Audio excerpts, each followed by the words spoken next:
Today's episode is titled Tales Unveiled.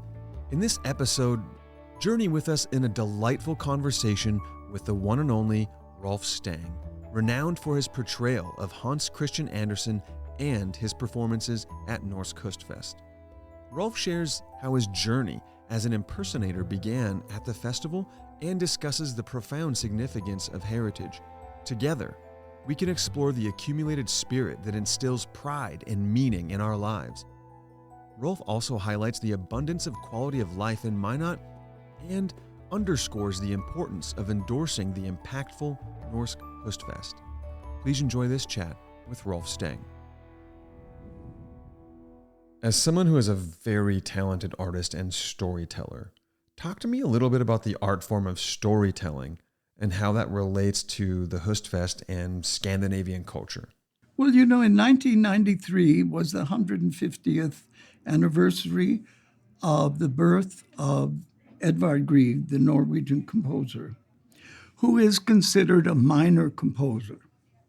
The interesting thing is that for the better part of 50 years, his one piano concerto was played as often as Tchaikovsky's first.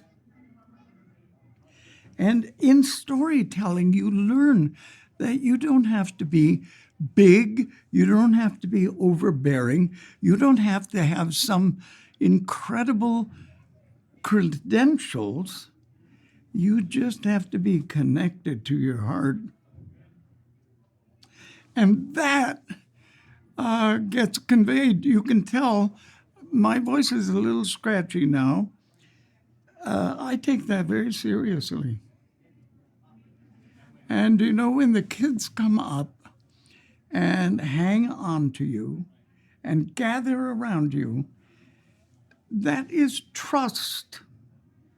And storytelling is an exercise in trust without ever mentioning the word. We belabor so many things. And actually what you do have to do is do your homework and be so deeply prepared that spontaneously this lava flows out of you. And that's what I feel and think about when I do storytelling. But as a performer, you have to look as though it's totally spontaneous. And you're even amazed you're asked to tell a story. I walk by teachers after my sessions in schools, which is the highlight of my life. And a teacher will say, that's profound. Because there they are as a teacher trying to make sure that the material connects. And if it doesn't connect, it's just a breeze from one ear to the other. Do you feel that there are strong connections being established here at the Hostfest? Oh, yes. Pam Davey called me up in 1993 because I had done a one-man show about Edvard Grieg. He was a profound writer. He knew Norwegian, of course, but he wrote in German. I teach German. And I went into the office in New York, in the diplomatic office, and I said, you're going to celebrate 150 years of Edvard Grieg. How come you're not celebrating what he wrote and what he thought? And the guy behind the desk was a friend of mine, and he said, hey, big mouth, why don't you do it? So I went home and started working on the first one-man show I had ever done. I've been all over in America doing that one-man show. And you brought that one-man show for the first time to the Hostfest back in 1993. Yes. Pam Davey, whom I am a huge fan of, I get this phone call, and it says, hello, is this Rolf Stang? Yes, it is. Well, my name is Pam Davey, and I am associated with Norsk Hostfest. Have you ever heard of it? I said, I've heard of it for years. But I'm slightly Buddhist. I don't ask to go anywhere. I wait until they come and ask me. And she says, well, I'm not a Buddhist, but I'm here as a Buddhist messenger, and I want you to come to Hostfest. And I thought, oh, I'm talking to a certain kind of person. Anyway, with two COVID years, when we didn't do anything, this may be my 27th, 28th, 29th year. I'm not sure. But I love coming here because people care whether or not their children are educated. You know, we don't realize there are people who don't bother with that. They don't care if the kids know anything or not. And I know that because I have been all over the country. I'm passed from one teacher's organization to another. And you get exposed to remarkable teachers like here in Minot. There are classes here. There was a woman, she just died. Her name was Petrie. She taught at Washington School, and I would walk into her room. The kids are focused but relaxed. The kids are modest but very articulate. The place is awake. And the room itself had stuff on the walls they were wonderful to see. And I can remember the first class after about 5 or 6 years when I said to the kids, are you ready for this? Yeah, what? I said, I love your teacher. They loved that too. Yeah. And to me, that's a bit of genius. And you know, anytime you do anything, in my humble opinion, you are teaching. I tell all the classes, teasing is a form of negative teaching. If you can convince someone that they're not smart enough, that they're not tall enough and everything, what are you doing? You must not do that. And then I said another thing. How old are you? Oh, we're 8, 9. Oh, I've got news for you. By the time you're 8, and I mean this, you are in a position where you determine whether or not you laugh on automatic. I'll tell you what that means. If somebody falls off a bike and has a really bad spill, what does everybody do? Oh, everybody laughs. Well, don't you be one of those. You know what the problem is? The person will think you're laughing at them. And then I have them repeat, the person will think you're laughing at them. Stories are a key part of what you bring to life here at the Hostfest, but I'm curious, what's your favorite Hostfest story and memory? My favorite thing about Hostfest is the fact that it exists. And you can't believe how many times in New York City, because I've had a lot to do with promotion of culture. And I love to use the example where I say, can you imagine someone from Minot, North Dakota, coming to New York to an events agency, and the person behind the desk says, yes, so tell me what you're here for. And then you say, well, I want to found a festival. Oh, what kind of festival? Ethnic. Oh, very good. That always goes over. What kind of ethnic are you talking about? Well, Scandinavian. That's not so, I don't know if that's going to work. And where would you like this festival to take place? In north central North Dakota. And then the wise New Yorker would say, hey, nobody's going to come. And then I loved telling New Yorkers that at its height, 60,000 people would come. And it has a very high repeat business record. And people come back year after year. How do I know that? Because I see them year after year. Because there's something going on where people believe in the integrity of how they were brought up and how they live and what role they have in their community. And that is deeply profound. And of course, I love to make people laugh. And this way I'm talking right now is the boiled down core of my passion. When I actually talk about it, I have people laugh their heads off about how human we all are and how we neglect to teach the kids what we should, how languages get dropped, that sort of thing. But the thing that I do and the talk I give is very popular. I get lots of requests to come and be the school teacher lecturer. And I want to go a little further and ask you, why does the Hostfest matter? Do you know why it matters? For the same reason that a drop of water dropped into a quiet surface has a ripple effect. And something like Hostfest is entirely dependent upon the power of its ripple effect. And Hostfest is respected and known far and wide. Conviction is something you don't get up and talk about. I have a lot of conviction.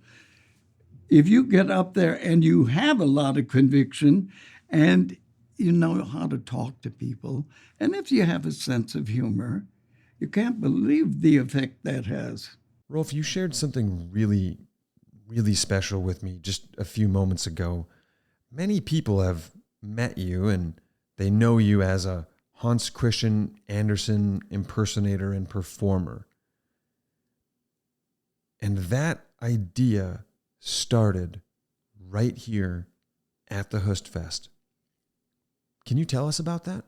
Well, first of all, I loved the idea.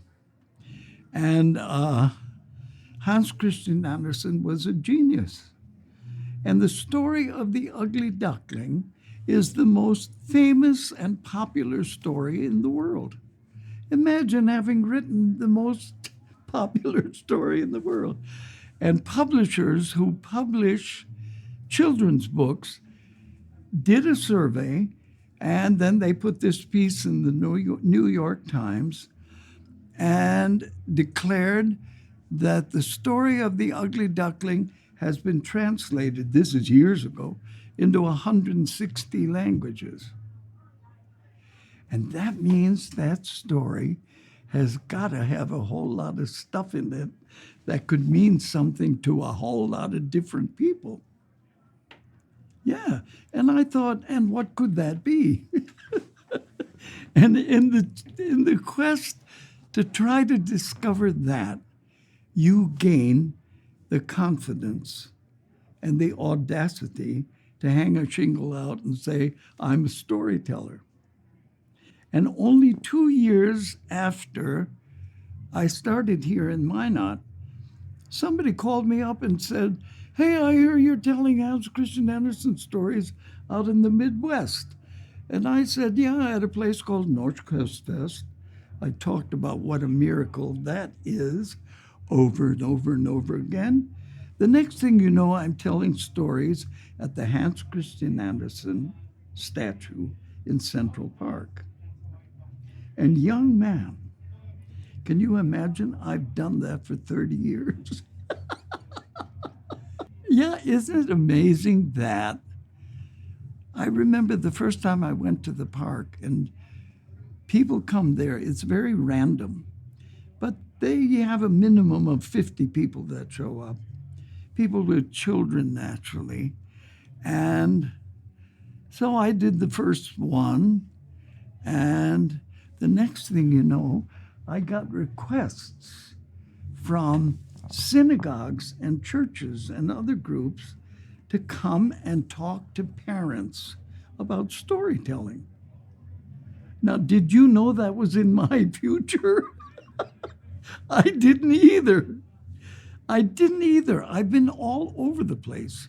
And one of the reasons that happened is because as a performer, I don't just do the performance and go home. I go out and talk to the audience. I'm looking for what doesn't communicate and what doesn't succeed. And then, you have to be brave because you can run into situations where they didn't like it. But boy, did I learn plenty. And can you talk to me about that connection in relation to the Hostfest, the connections that you made through storytelling right here at the Hostfest? Well, the connection is this. I would never have said yes to going over to that statue to tell stories. Are you kidding? And here I am at Hostfest, and the people that come to perform here are obviously terrific. And I ended up having a good success. And the feedback to Pam Davey from teachers, I'm at heart a teacher myself, was very positive. So I thought, I've stumbled, or people have brought me onto something here. And then, of course, I get very studious and very serious and did the research to know how to deliver Hans Christian Andersen with a good chance of doing him justice and the audience justice. Is it fair to say the Hostfest was a catalyst for you? You could say that in capital letters. I wouldn't be sitting here with this hat and with this cloak, which weighs 12 pounds, unless Hostfest asked me to come to be a storyteller. And then the reception I got in Minot, I moved to Minot a year ago. Things, because of COVID in New York, kind of dropped dead. And I know so many people here and have worked with so many people here. I called up my friend, Jim Olson. I called him up and I said, Jim, what do you think of the idea of me coming out to Minot for 2 months? God knows I have the time, and just renew my acquaintance with the people I admire out here in Minot. He called me a week later. This is a true story. He called me a week later and he said, I had dinner with, and then he named 6 or 7 people. And he said, Rolf, in the middle of this dinner, somebody said, hey, Jim, why don't you call up Rolf and ask him to move to Minot? And 1 week later, I did. I have no regrets. It's been wonderful. Are regrets really worth the time anyways? Yeah, really. And plus the fact, I think you end up with few regrets if you're really serious about how you live and your choices and what you do. Yeah. You shared with me earlier, you met Chester Wrighton along the way. Can you share me your first impressions of meeting Chester? I would love to, young man. The first time I met Chester, he gave me that thing that says, I'm too busy to talk to you right now, although Pam has talked about you. And that is unmistakable. We all have the power to deliver unworded messages. And I liked him. So after I'd been here that 1 year as Edvard Grieg and meeting a lot of people that I liked, Pam Davey called me up and said, come back. So then we figured out I should do this Hans Christian Andersen storytelling. And one of the things that I admired about Chester, which is not common amongst Americans, It is among Scandinavians. In the very quiet way they behave, they can be very honest and very candid. And I told you the one thing he said to me was, well, Pam thinks you ought to come back, and I have no clue what we're supposed to do with you. Anyway, I sensed that there was a nice person who had the passion to be a communicator of the level he was and be a part of life in Minot. When people call from New York, they say, well, isn't Minot really Midwestern? I said, hold it. The quality of life here is amazing for a town of 47 people. I don't miss New York. No. And there are people like Chester who are the impetus for that happening. Definitely. I want to make sure I get this on camera. You are a world-renowned orator, storyteller, and you were knighted. Very few people are bestowed such a considerable honor. And the beginning steps toward that journey in your life, you can tie right here to Minot, North Dakota. I have always been fascinated by the fact, in 1975, I read in the New York Times that the best example that writer could think of, that was the celebration of 150 years of Norwegian immigration to the United States. And he writes this article, and he says the best example he can think of where people, in their very nature, as neighbors, as owners of a store or whatever, are so influential as the Norwegians have been in Minot. And in the United States, actually. And so he says in there, we only think in terms of economic influence, economic stimulus. And this article said, what about the social stimulus in terms of, if I may say the word, I remember this distinctly, behavior, civic attitude. And he said in Norway, and in the Norwegians, the United States have, let's say, 4 million people who have been a tremendous influence on how we are. I thought, oh my goodness, that should give me the courage to really represent that. When I think not just the economic stimulus, but the social stimulus, but what about the cultural stimulus? The people brought culture from Norway. People sometimes think culture, at least in the United States, comes from the coast and works its way inward. Right? Yeah, it's very common. I love to hear your description of people in New York City reacting to this happening, this little to-do in old Minot, North Dakota, a place where cultural influence is occurring. 40% of the people in Minot are of Scandinavian extraction, and a lot of them are Norwegian. So I wrote this piece, and I said, I get calls. I got calls from New York, and everybody used the term cultural shock. And that's the reason I wrote the piece. And I said, what if you come into a town that has, for a long time, a town of 47,000, and not too long ago, less than that, that has a symphony that offers a season, not one concert a year, a season. And what about a town where you talk to people, and if you're educated, you will hear immediately that they are too. Right here at the Hostfest, right here in Minot. Then, considering everything that you shared with me, why does culture matter? Why does heritage matter? That's the best question in the world. It's also the hardest to answer.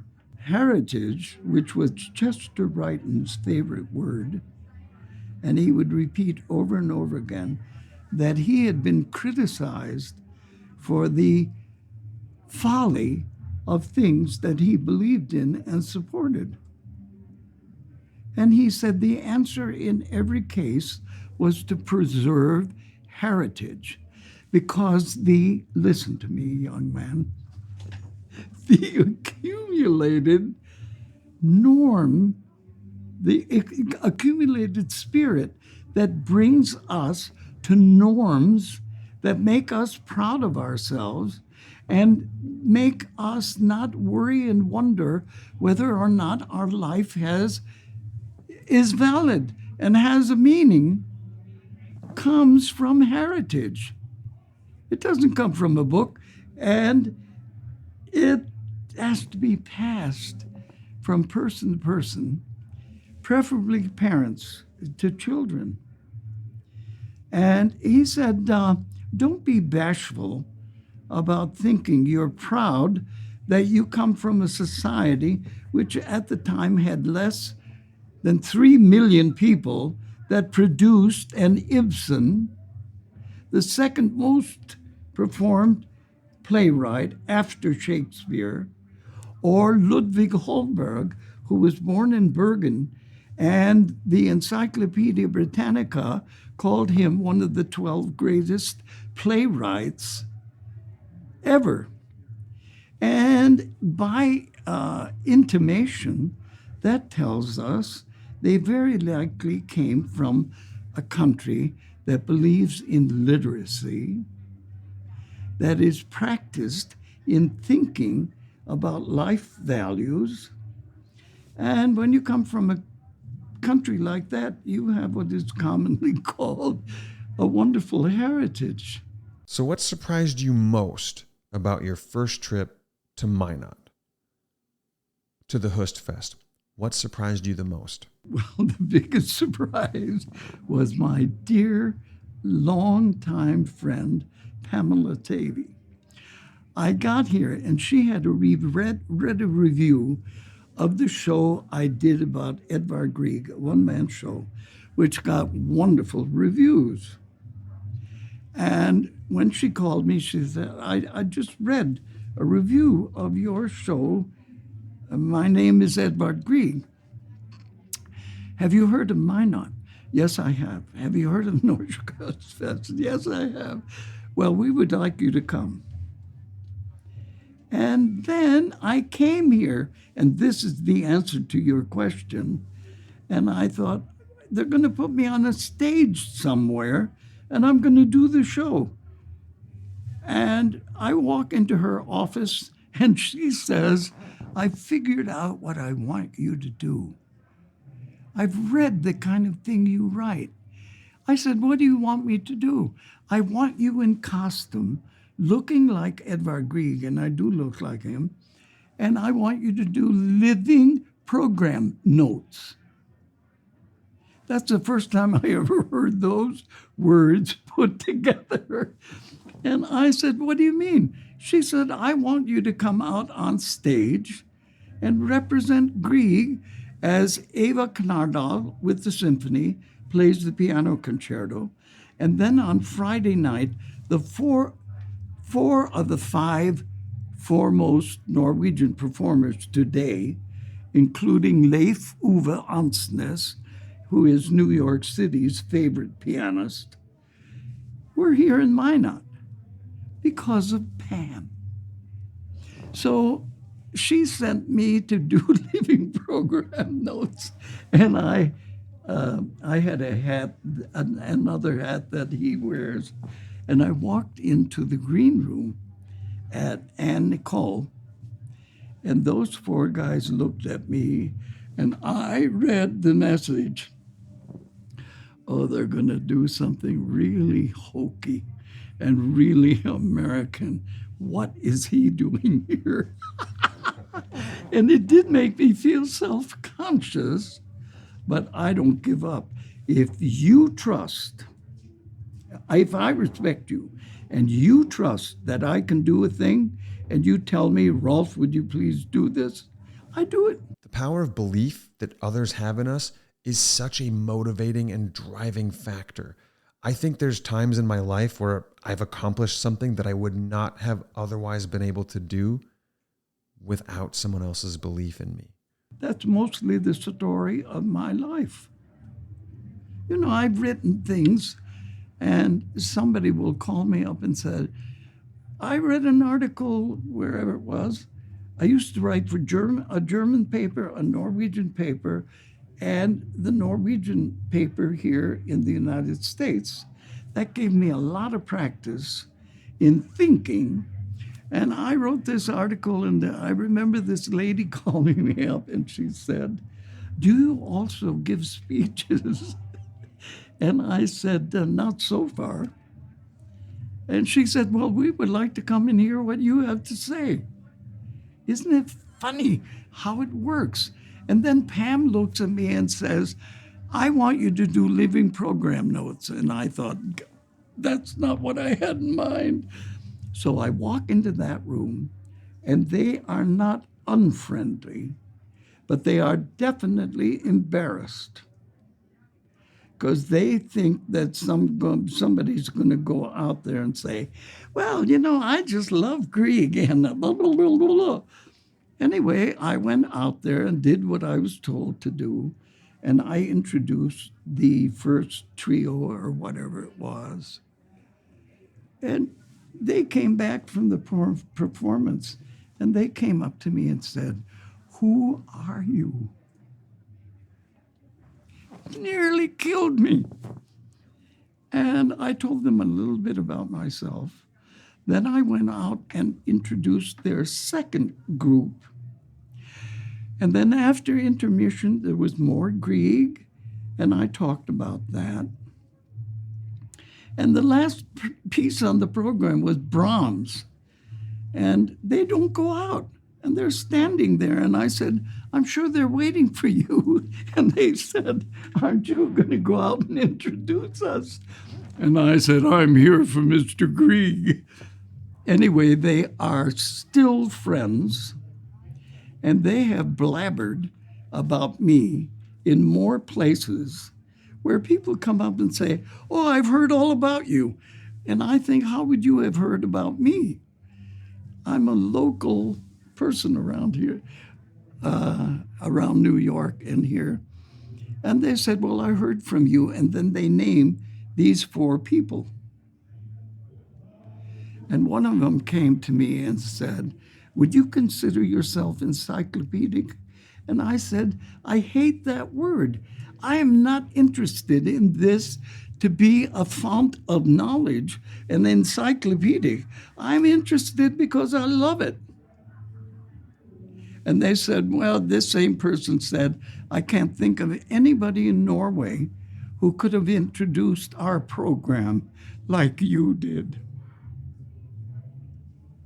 And you see, I'm not looking for that. I live a kind of, I think somebody told me I'm backing into becoming a Buddhist.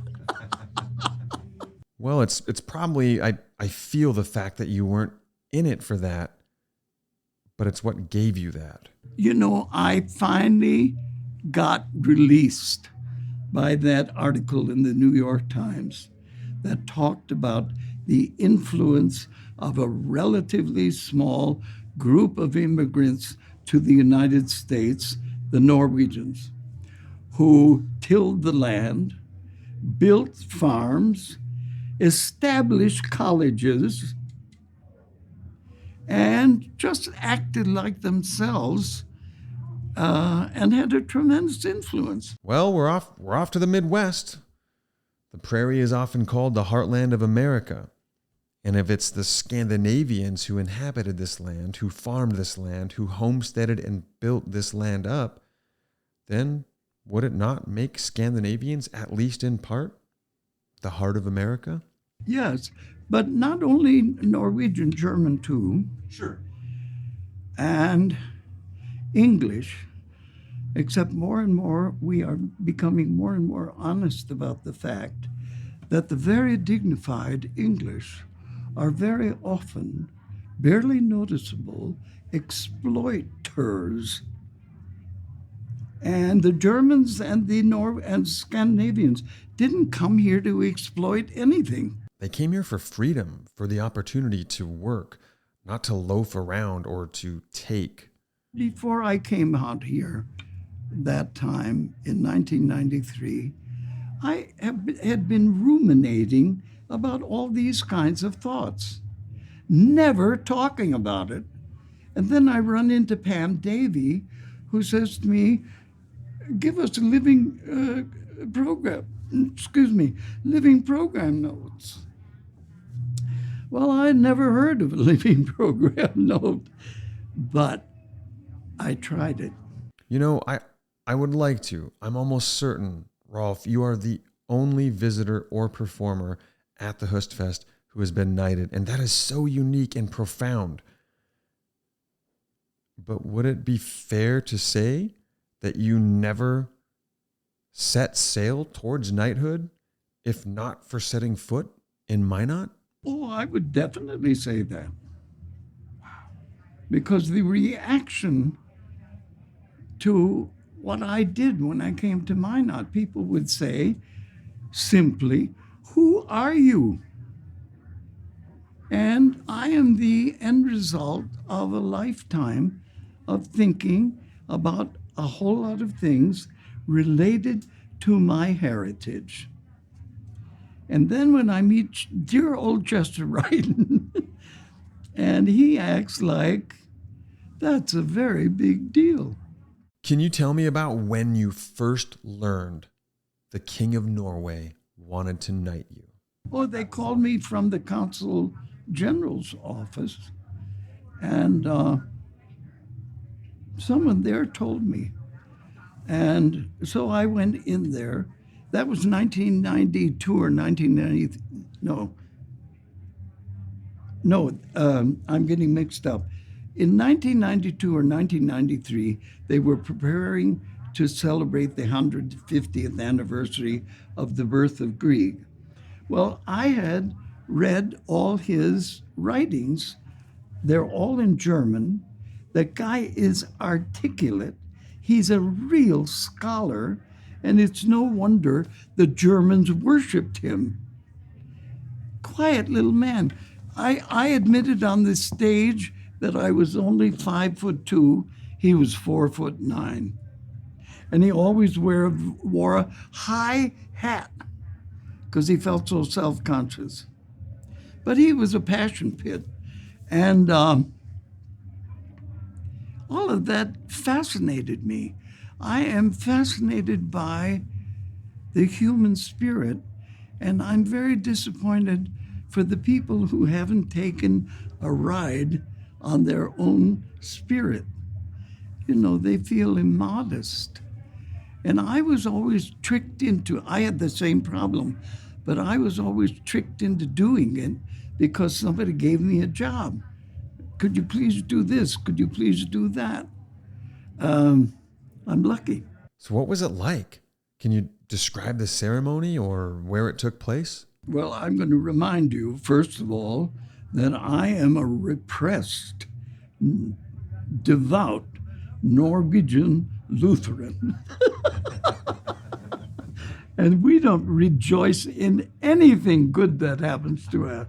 That is not allowed. And if we try to rejoice in something that happened to us, we have to cast shade on it or contrast it with something bad that happened, not something really nice. Like, I got something real nice, but don't worry, I got it on sale. No, in my case, I just don't mention it. Okay. Yeah. And it wasn't until the evening at the Norwegian Seamen's Church in New York, where I have been a fundraiser and a person trying to get people to come to and visit it and participate in it, especially since they have programs for young people that come from Norway as business apprentices or come from Norway to go to school. And I'm digressing. it's my favorite thing to talk about in a way. I noticed that many of them, like other people who come from other countries, are alone. So in the Norwegian church, I organized an au pair club because Norwegian women are very popular in terms of being au pairs. And of course, by now you know that I very likely went to interview people who would hire Norwegian au pairs. And the general consensus is, I'm going to shift to New Yorkese now. Yeah, I don't know how the kids would have turned out that good if she hadn't been here for those years.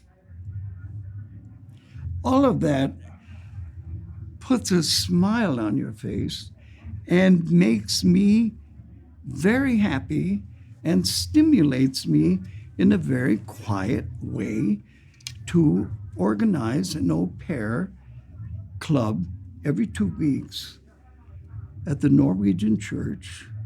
And I turned it into a thing where those girls had a chance to complain about how hard it is. What do you do when you're Norwegian and you never make noise? You never even rejoice loudly. And you come into a home where what they do is commonly called screaming. Harry! Anyway, that trouble no one had ever addressed. And they dropped it now because all these things depend on individuals taking the initiative. But man, we had a thing going there. And in a couple of cases, I even called the people who were overworking, exploiting the au pairs. 40-hour week turns into 80 hours. And so I said, I promise you I will be diplomatic and it will bring you no trouble. I promise you, I know how to do that. So I'd call up these people and say, I'd like to talk to you about so-and-so. And she talked to me about a little discomfort she has, but I would only like to talk to you about it in private, in your presence. So I would go out to Long Island and talk about the fact that you can't have her here in your house 80 hours a week. She's in New York. She'd like to go to a Broadway show. But not in that tone of voice. I never had a problem. And there was never a complaint, I think, because I'm a respecter of persons. No, I would go to those people and I think, God, your house is magnificent. You've got a ton of money. I'm amazed. How wonderful. And then I'd go there and try to change their behavior toward the au pair. Then I had another club that met, and they worked in business or went to school in New York City. To get along in New York City, you have to have a lot of what are called ego skills. You have to know how to navigate people, and God knows you need to know how not to be offended. And there's a lot less malice out there than we think. Anyway, that was successful too. I reached a point where, I forget now, I had some job or something, and I had to give that up, doing those two things. But that had a wonderful positive effect. And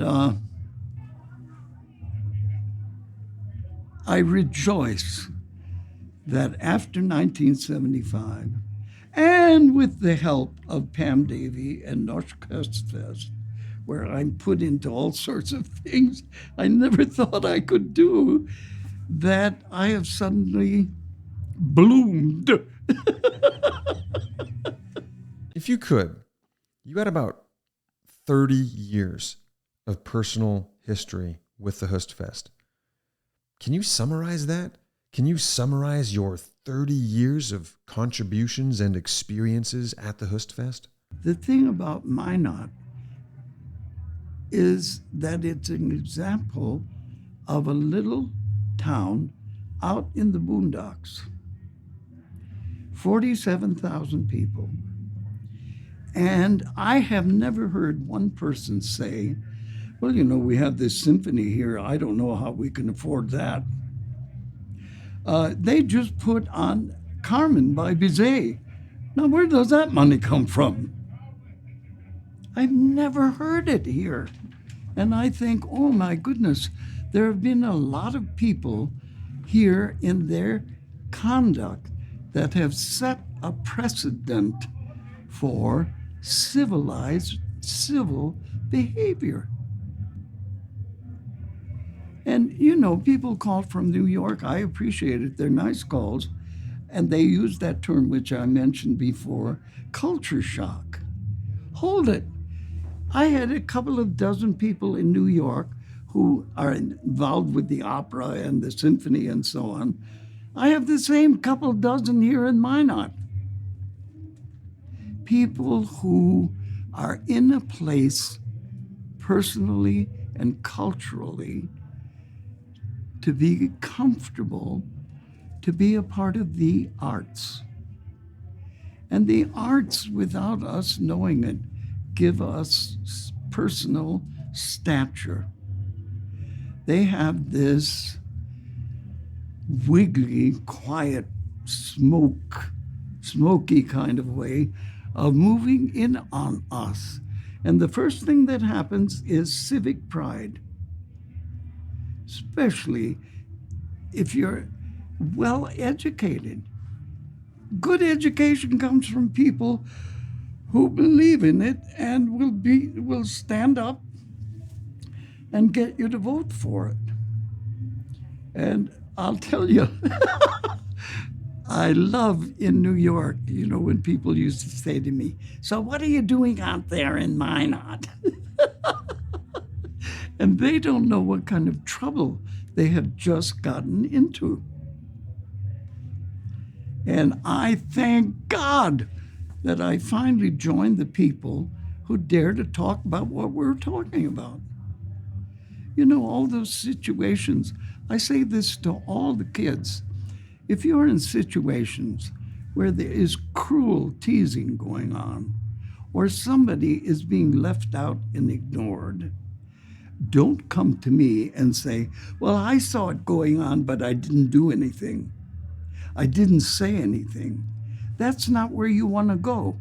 And one of the reasons you're in this school is to gain the strength within yourself to be a positive, strong person. The kids, by the way, clap. And the Hostfest is a very positive, very strong force in this community and the ripple effect of it worldwide. I've never heard anyone here apologize for the Hostfest, except one time. The first year I was here, I was out doing my thing where I do my research. And of course, as many people as I could talk to, I talk to. And they think it's a conversation. For me, it's an interview. And I ran into this one woman. And I said, what do you think of Hostfest? Well, I don't like it at all, she told me.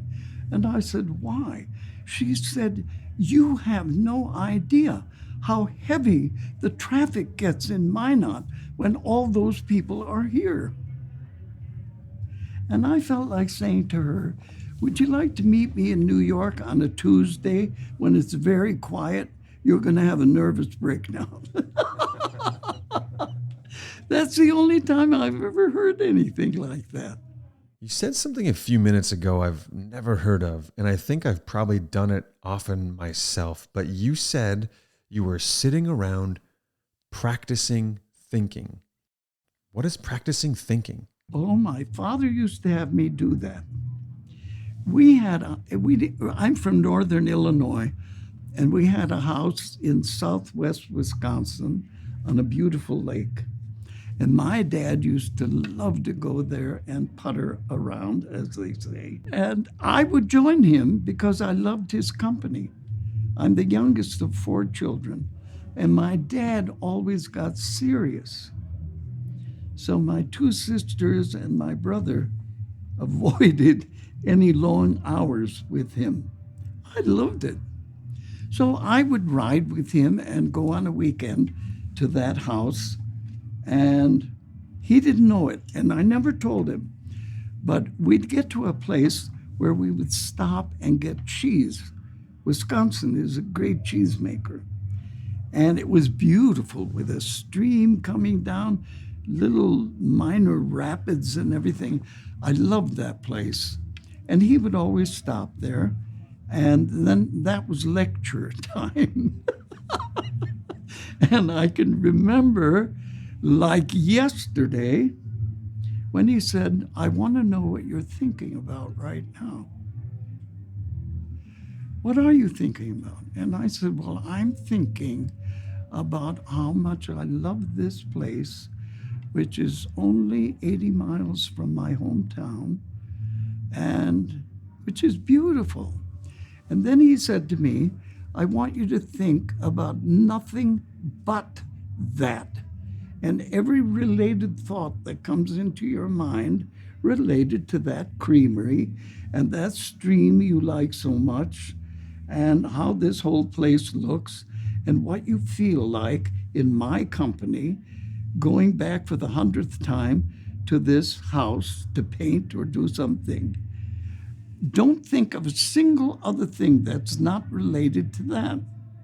And in an hour and a half when we get there, I'll make you a sandwich, and then I want to hear everything you thought. He did that with me all the time. So I have, when I'm in turmoil, I will wake up early in the morning and spend 2 hours thinking about the turmoil I'm in. And this is not to be confused with overthinking. I find myself always hoping to offer analogies to help others understand things. Sometimes I feel that I live in I won't say a perpetual state of fear, but I always really want people to understand what I'm saying. And I love you for that. I'm often accused of over-explaining. My daughter has said, you could ask Dad a yes or no question, and then he'd explain it to you for 10 minutes. That's me. That's my life. They call it, my fans, people who listen to my other podcast, they've given it a lovely term. The fans who listen to my stories, when I do my over-explaining, they call it Jonah-splaining. So that's what they do. That's me when I over-explain, because I'm not mansplaining. I'm not mansplaining to you things that you already know. I'm Jonah-splaining. But I'll get hung up on what I'm doing when I'm doing research. It'll come across something and I don't know what it is. If I don't know what it is, I have to stop my research, and then I have to find out what that is, and I have to be able to explain that. So that's why it's been lovingly called Jonah-splaining. Yeah, you get teased for that. You're looking at someone who has been really teased. Yeah, for years. All right, Rolf. Last question for you. I want to know, in your own words, why does the Hostfest matter? I'll begin by saying that is a very difficult question. But let me begin with saying Minot is not just one of the towns in North Dakota, Montana at all. Minot is very exceptional. And just think of my touring, doing these plays, and before that, I toured as a classical concert singer. I've been everywhere. And when I am anywhere, I find out where I am. I love it. And I get to Minot and to Hostfest. I got on the plane after I'd given my living program notes and said, that was beautiful. That's a great place. I'm glad I had the chance to be there. I had no idea I would ever be asked back. And now I've done it for a lot of years. And In 2 seconds, when you're with someone, you begin to sense in their body, in their face, who they are at this point in their life. And people have told me I'm a good reader of that. I think everybody reads that. But here I am in Minot, and I sense a thing that I call comfort factor that comes from living in a place with people where there would never be a situation that would arise where you have to defend it or explain why you like it. That's a very tough test. So I came to Minot, and then I came back to Minot. Then I sang in a few weddings and I got in deeper and deeper and spent more time talking about it in New York, because I think it's of course not unique. There are other towns in the United States that have this element that Minot has that's called quality, life quality. And that abounds here. And sometimes, and I don't do this cynically, but sometimes I will start a conversation at symphony, for example, with a couple of people and say, I've seen you here before, and tell me what you think about your symphony. And I have done nothing but strike gold. And that does not fall out of heaven, and it does not come from laws. It comes from a belief in the validity of your life, and your community is responsible for giving you that confidence. It abounds here. And all these people in all these years that have come here from Norway, they never forget this place, ever. And I've been there, I've interviewed them, and they can be very specific about the experience they had here. Because, America is still growing, and it is still becoming a civilization. And I've been in so many situations where I did my shows and didn't run into anybody, this sounds sarcastic, that you could have a conversation with. No, it's miraculous and it takes people like Chester Wrighton, Pam Davey, and people who, to put it in an inadequate way, who think it's worth it. Pam would call me up, and I introduced myself at a breakfast yesterday. It's called Know-It-Alls. It was founded by Chester Wrighton and named sarcastically by his wife, Joy. He's going to have breakfast with the Know-It-Alls again.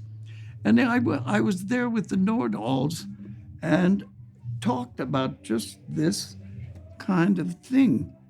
And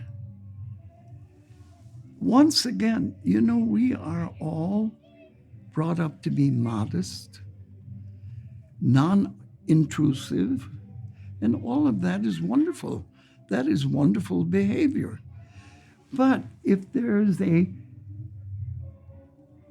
a need, or if there is a whopping opportunity to personally, you humbly, not some famous person, but you to endorse that, please do. Rolf, thank you. Thank you so much for your time and candor. You're so wonderful. I've been so grateful to have met you and to have been able to have this conversation with you. This has been, for me, a very remarkable opportunity to engage with a world-class storyteller that I really admire. Thank you so much. We hope you enjoyed this conversation. For more information on the Norsk Hostfest, please visit www.hostfest.com. This podcast was made possible by the Minot Area Community Foundation's Williamson Fund and the generous support of private donors. Thank you for listening.